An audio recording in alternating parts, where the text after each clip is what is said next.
आज आपण अशा ठिकाणी आलो होतो जिथं शांततेचं व अध्यात्माचं ठिकाण म्हणून ओळखलं जातं. तर नमस्कार पब्लिक, आपलं स्वागत आहे आपल्या नवीन ब्लॉगमध्ये. आज आपण लोणीला आलो होतो काळूभाऊचं काम असल्यामुळं. मग आलो इथं म्हणल्यावर रामदाऱ्यात जाऊन यावा, रामदारा बघून यावा. आम्हाला वाटलं होतं इथं काही गर्दी नसणार आहे, पण गर्दी भरपूर झाली होती. इथं आले आले आम्हाला हत्ती महाराज दिसले. इथल्या ग्रामस्थांनी आम्हाला असं सांगितले काही काळापूर्वी रामांनी इथं वास्तव केलेलं आहे, त्यामुळे आम्ही आलो. त्याचबरोबर आम्ही आमचं दुखणं सुद्धा घेऊन आलो होतो, त्यामुळे आम्हाला मोकार त्रास होत होता. म्हणलो नसतं घेऊन आलो ते परवडला. रामाचे, लक्ष्मणाचे व सीतेचे दर्शन घेऊन आपण निघालो.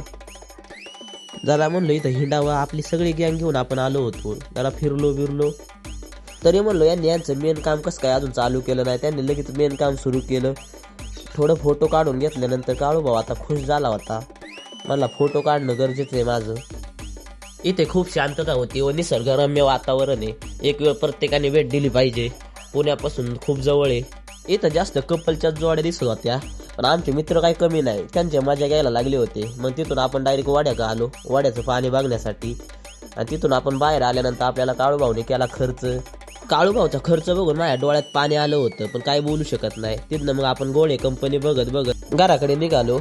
आपल्यातला एक कार्यकर्ता असा म्हणत होता हे घोडं रेसिंगसाठी पाळवत्यात. त्याला म्हणलो भाऊ तुझं खरं आहे, रेसिंगसाठी घोडं नाही पाळत. पण तो कार्यकर्ता म्हणत होता माझंच खरं आहे भाऊ. त्याला म्हणलो भाई तुझंच खरं आहे. तिथनं मग आपण नेवाशांची वावरं बघत बघत घराकडे निघालो. आपला आजचा ब्लॉग कसा वाटला नक्की सांगा.